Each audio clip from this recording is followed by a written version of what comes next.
დავითის საქართველო ძლიერდება და თამარის საქართველო ვეღარ ძლიერდება.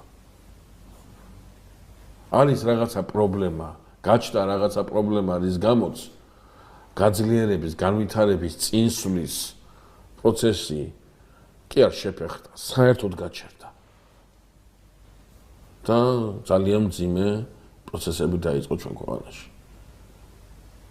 ეს ისტორია არ არის ფაქტების გროვა რაღაცა, ოდესღაც რაღაც ისტორია არის რაღაცა ისეთი მნიშვნელოვანი, რომელიც დღევანდელ დღემდე ჩვენში აღესრულება და რაღაცა გაკვეთილებს და რაღაცა იმას აქვია ნიშნულებს გვაძლევს.